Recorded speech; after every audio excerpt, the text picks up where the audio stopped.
Shout out to Star Talk. Shout out to Mr. Tyson. Honestly, I'd love to have a conversation with him one day about some of his theories and thoughts on things. But this came out about 2 days ago. Already got about 2.4 mil. Genuine reaction. Never seen this before. So we're gonna dive right in. And if you like this type of content, please like and subscribe and leave a comment suggestion on what you think we should react to next. So I'm gonna get right into it. Since we've recorded the history of human conduct in what we call civilization and even before, there have been people who didn't get along on a level where it wasn't simply a matter of let's talk over our differences. It's we cannot resolve our differences, so therefore I must kill you. This, as a mode of operation within our species, within civilization itself, is disturbing.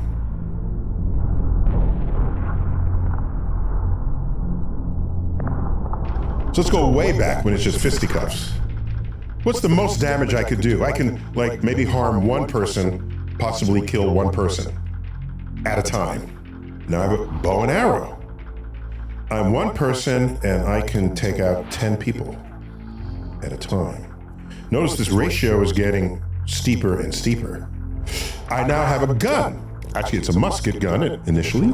I could take you out at 50 yards. I don't even know what you look like, and I can kill you.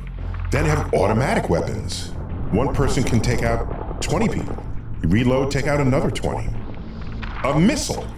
You fire a missile. I can take out hundreds of people. War continues to, quote, advance?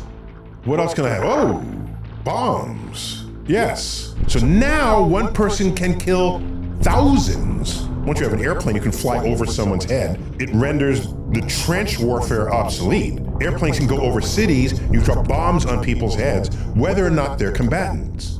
So now you just make more and more powerful bombs.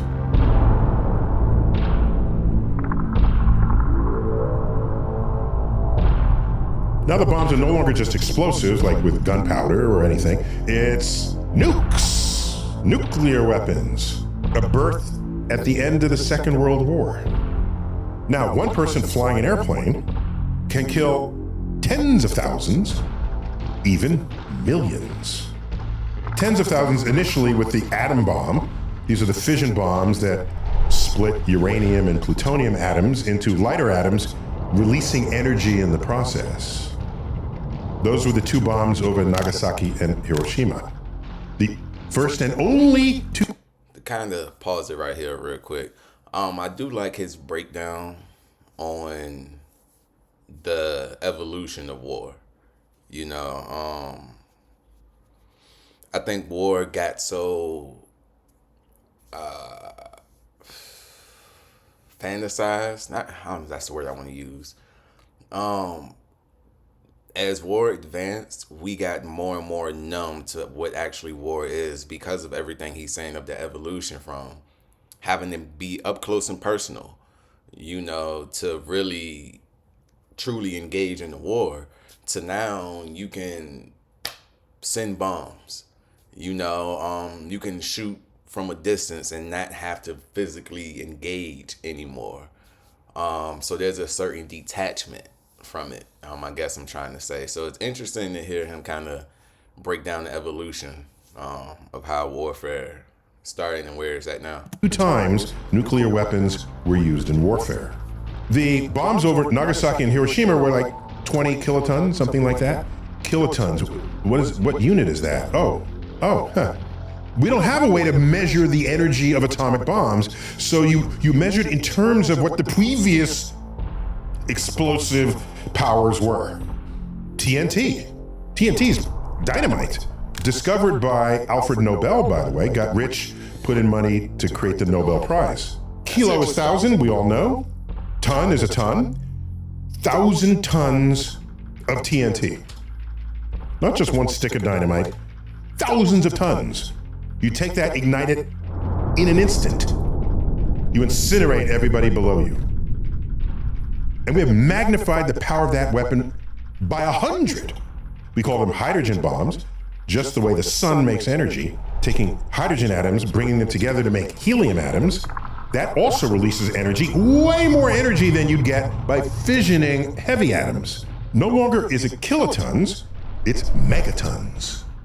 Not just thousands of tons of TNT, millions of tons of TNT. Now one person who pushes a button or has a rocket to deliver ICBM, intercontinental ballistic missiles.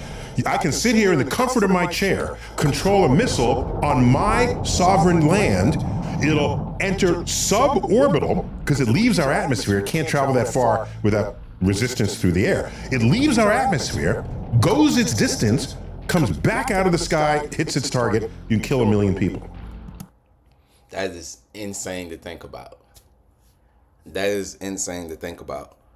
And it's like, what is the need for this?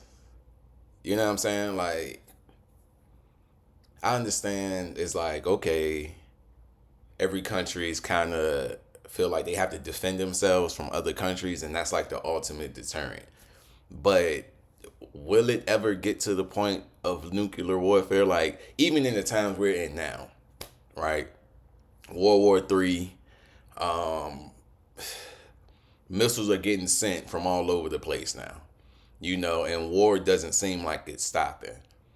And one of our goals as an American was to, quote unquote, go in and stop Iran from building nuclear weapons, right? Which, if they're a nation that threatens other people with potential nuclear warfare, I have no issues with that, you know. But it's when still there's a threat of nuclear warfare anyway, just because they don't have one. Other countries have some too. You know what I'm saying? And it really takes one leader at any point in time on any one of these nuclear nations to just press a button and millions of people are gone. You know what I'm saying? It ain't like you just gonna shoot a nuke out the air. So it's very interesting, man. It's very interesting. Clearly that's a highly unstable situation, because now we are beholden to the sanity of anyone who has access to that button. Given the neurodiversity of our species, not everyone has the rational capacity to make a decision that would be in the interest of the world's health, wealth, and security. I'm old enough to remember MAD, mutual assured destruction. It was the realization that if there's a first strike, while the weapons are airborne, spaceborne, while they're leaving the atmosphere, that's enough time for you to launch your weapons. If the country wants to really get at you, they'll attack you and your allies. So now everybody starts launching weapons. If you have total nuclear exchange and you ignite the forests and the vegetation of the world, this converts living plant tissue into carbon soot that goes into the air, blocking sunlight. This was the famous nuclear winter that was described in the early 1980s. Computing power was just becoming good enough to address the question of what happens if you darken the skies all around the world. The temperature of the earth drops. Plants that depend on sunlight die. Animals that depend on plants die. Animals that depend on animals that depend on plants die in sequence. And you have nuclear holocaust, not only affecting earth life, but plant life and other animal life as well. The nuclear winter scenario, it assumed that the weapons would be equally distributed on Earth's surface. That's generally not how this works. If you're launching nukes, you're going to launch it at the missile silos that might have other nukes that haven't launched yet. And you're going to launch it towards cities with multiple nukes coming into the same city. So you won't get the spread that initial calculation had presumed. But what it did do was birth an entire science of long-term climate modeling from assaults on the environment. And out of that, we got to have great confidence that the dinosaurs were taken out by an asteroid the size of Mount Everest that struck the Yucatan Peninsula off of Mexico, cast dust into the air, plunging Earth into darkness, rendering 70% of all species of life on Earth and in the ocean extinct. The world quickly realized how deadly this is. That is actually insane to just even picture that. Like, you going about your day, you know what I'm saying? You a dinosaur doing your shit, you know what I'm saying? Doing dinosaur shit. And then one day you just look up and there's just complete darkness. I'm like, what the hell?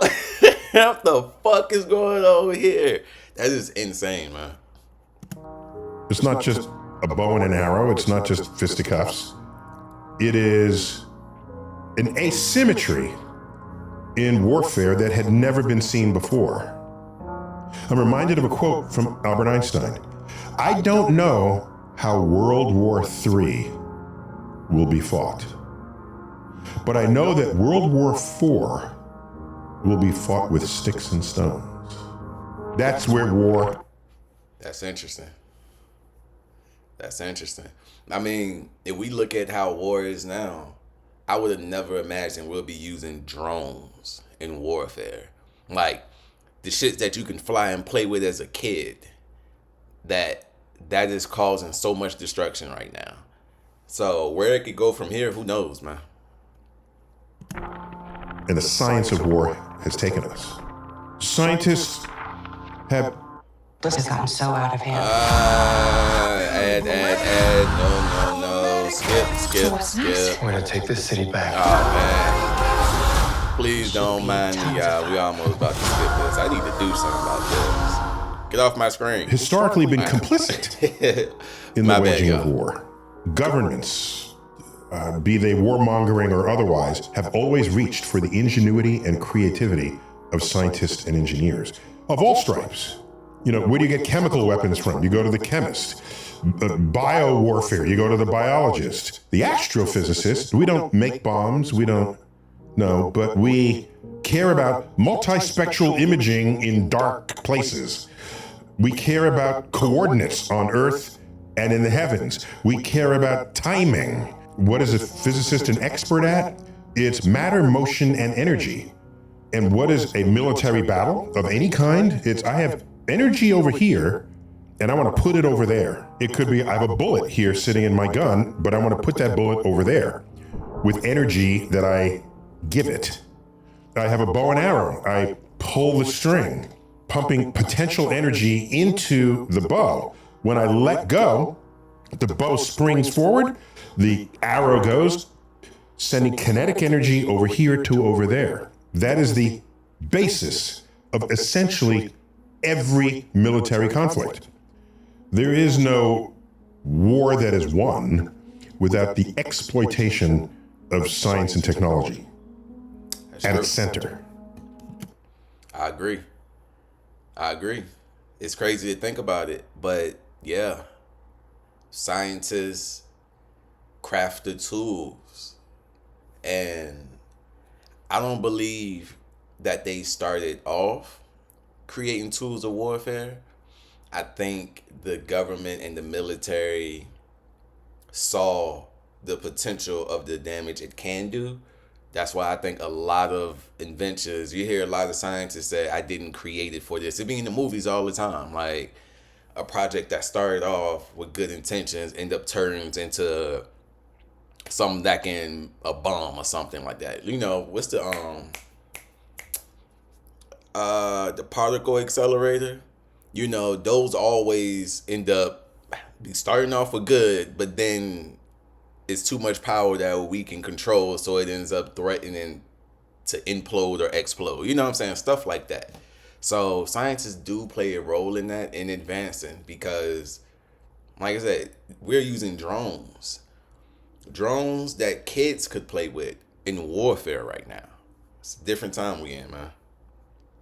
A little bit about me and my history. I grew up in the 60s and 70s. All I ever knew was the Vietnam War. I grew up in an era where war is bad. War is bad. How could war ever be good? But meanwhile, I'm still observant, and I look around town, and there's statues to war heroes, military servicemen standing proud. And I said, how is it that I could think war is bad, where apparently at all these other times, not the time coincident with the Vietnam War, but at all these other times, war was commemorated with pride and, dare I say, even celebrated. That's what kind of Memorial Day and Veterans Day is all about. How y'all feel about that? Is war necessary at times, or is there no place for war? Leave it down in the comments. You are celebrating those who fought in wars and commemorating those who died in wars. This is a celebration, a recognition. Whereas in the Vietnam era, there was none of that. So that's where I was forged. My sense of war was forged. But my rational mind was saying, what is the rest of this about? There are occasions where, yeah, war is necessary. A bad actor rises up whose interests do not comport with what we might think of as civilization, the preservation and prolonging of civilization as we have built it and as we have come to embrace it. Easily, who comes to mind, of course, is Adolf Hitler. Yes, there are times when you are fighting evil forces, but you have to ask who defines who's evil. Another good question. Who defines evil? We see that playing out in real time. You know what I'm saying? With our current president, there's some people who applaud what he do, and there's some people that despise his every move. It's another fair question. Hey, this is why I like these type of videos. Drop it in the comments. Like, is there a universal evil we can all agree on? Or is it all based on perception, environment, and everybody else morality of it? And making a war, not the right is what matters, but victory. The strongest has the right. It's hard to argue against the idea that to protect freedom is a good thing. And the fact that freedom isn't always free. It reminds me, I saw a comic long ago where two people are facing each other with a bow and arrow pointed right at each other's necks. And each one says at the same time, the harder I pull, the safer I feel. It's like, wow, really? As a scientist, when we disagree with one another, we might argue our case vociferously. Some people are a little more emotionally invested in their ideas than others, so it can get heated. But at the end of the day, you know what we say to each other? We need more data. When more data come in and then it resolves the conflict, that's fair. Then we agree, go out, have a beer, and then move on to the next frontier question. That's the brain wiring of a scientist. It's not the brain wiring of politicians or of absolutely not many other sort of sectors of society where they need to interact with others. I've had some exposure to military operations, and I never served in the military, not as a soldier, but I did serve on a board of the Pentagon, the Defense Innovation Board. Cool. It was an attempt to alert the military that the strength in armies going forward, the strength of nations going forward, is not measured by how many soldiers are on the ground. It's not even necessarily measured by how many nukes you have in your silos. It can be measured by how clever you are with either computing or calculations or strategies that come from a place that's not just how big is your weapon. We look at the reasons why people have fought wars over the years. A common one is access to limited resources. I want what you have. I need what you have. Oh, you're not going to share it? You're not going to give it to me, therefore I'm going to take it. Well, you can. Very true. Very true. I think that's something too nations realize. You know what I'm saying? When you're getting into infrastructure of a nation, That's why we have imports, exports. You know, shit always coming and going, but that's not always enough. Especially when you got a country like America who consumes. We're probably the biggest consumers on the planet. So just imagine what we need that we don't have here that we got to get from other places. You know what I'm saying? So I agree, man. That's one of the quickest ways to go to war. Oh, you're not gonna share that oil? All right, get here then. You know, we seen it happen. Oh, you want to work out a deal? You know what our military can do? All right, we gonna need that off you either way. You know, and it's like that kind of then comes into play with back into the warfare with the nukes and the hacking. It's like, okay, you gotta try to find a way where it's like, if you do this, there are consequences. You know what I'm saying? Like, because we done seen nations and cultures get wiped out. You know what I'm saying? Because they couldn't defend themselves.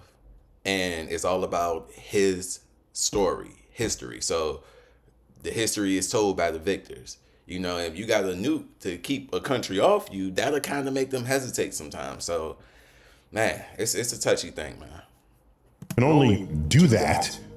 You can only threaten to do that if you have the resources, the financial resources, the scientific resources, the engineering resources. Other reasons why people fight: limited access to resources, yes. Religion. Again, I come to it as a scientist. If there's a batch of scientists over there who say, E doesn't equal MC squared, E equals MC cubed, are we going to go to war over that? No. I would say, no, let me show you why that is not true. And I would demonstrate it with experiments and examples. That doesn't work as well when you have belief systems.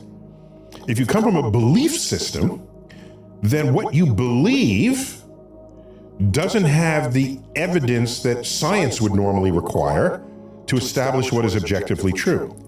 That's why they're called belief systems, because you believe that something is true. Now, you may believe it so strongly that you know it's true, but that's an internal emotion that you carry. Belief systems are such that it may be true for you, but it's not really true for other people unless you convince them of it. And since it's based on belief, rational arguments tend to not work. Very true. I'm sorry I gotta keep pausing, y'all. We about almost done with it. At religion, man, a lot of the stuff that he's talking about is literally playing out in front of us, right?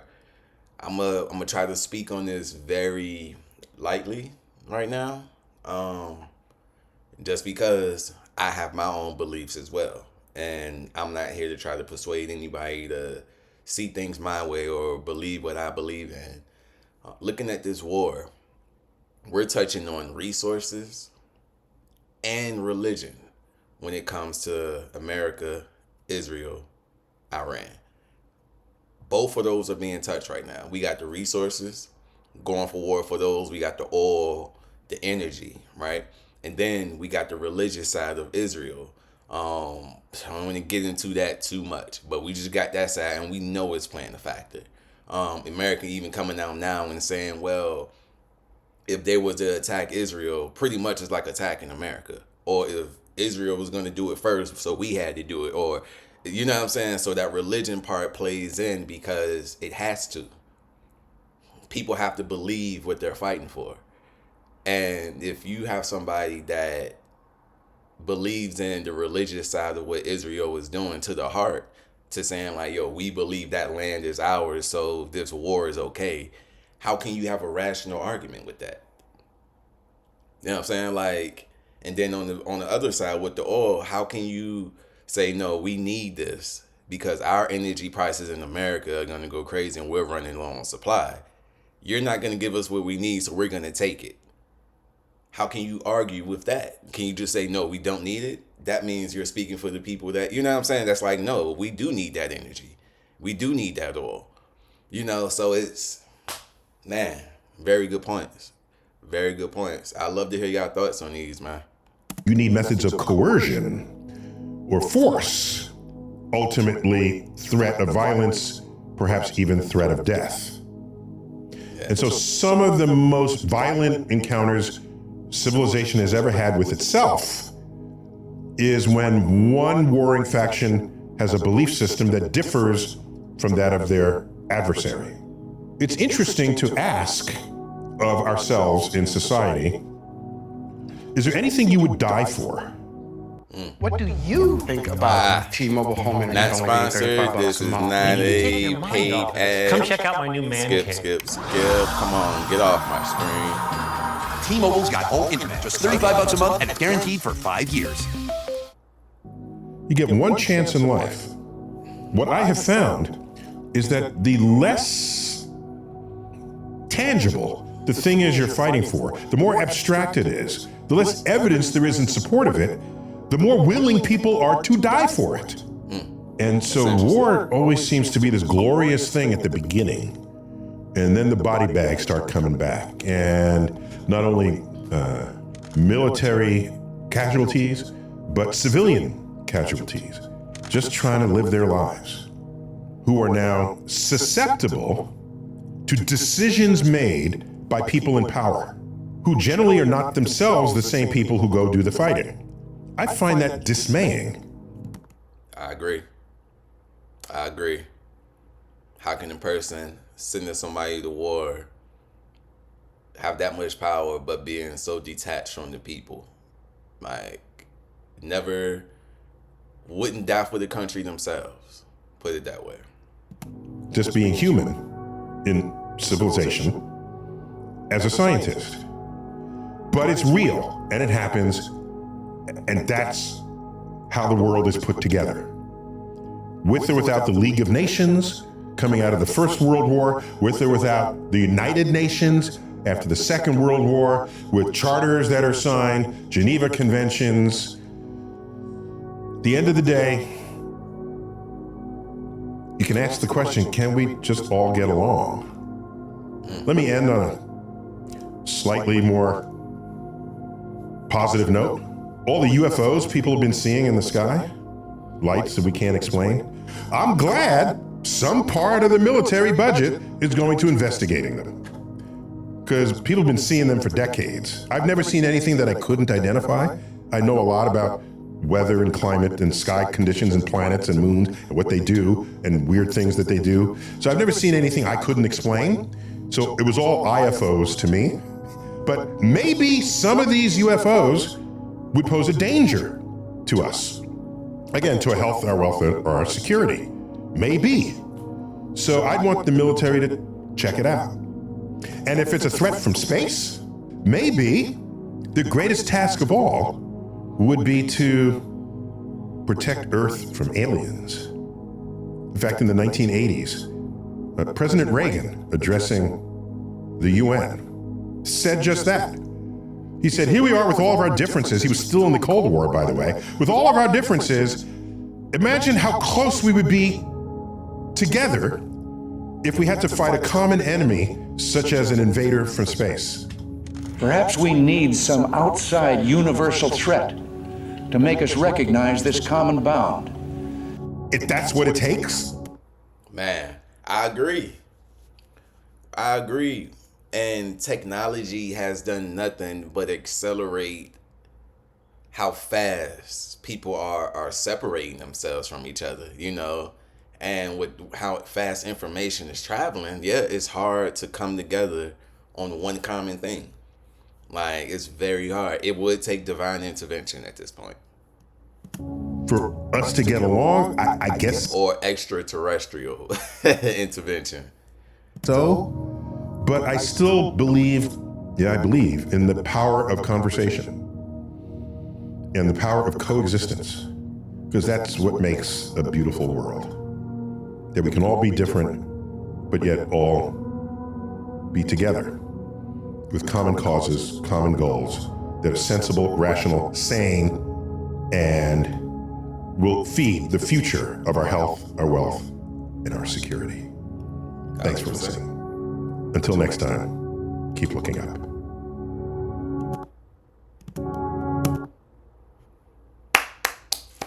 Another well-spoken video by Mr. Tyson, man. Like I said, this is on Star Talk. Just came out on the 13th, man. Another beautiful thought on the war about that. A scientist's point of view is what I'm trying to say. I like his point of view on things, man. I agree with a lot of them. A lot of them are self-inflicted just because of human nature to me.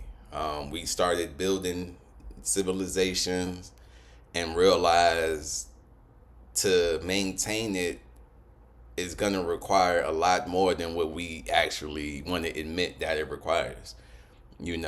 Sacrificing of life, the taking of others' lives. Like, you know what I'm saying? Like, especially when you bring in religion and things like that, it definitely makes things more complicated to talk about.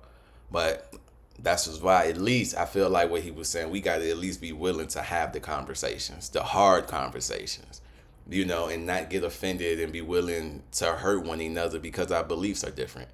But if you like this type of content, I definitely want to watch more interviews like this. Definitely going to look into some more of Mr. Tyson and other people that I've been kind of interested to go through their work and their kind of just point of views on things.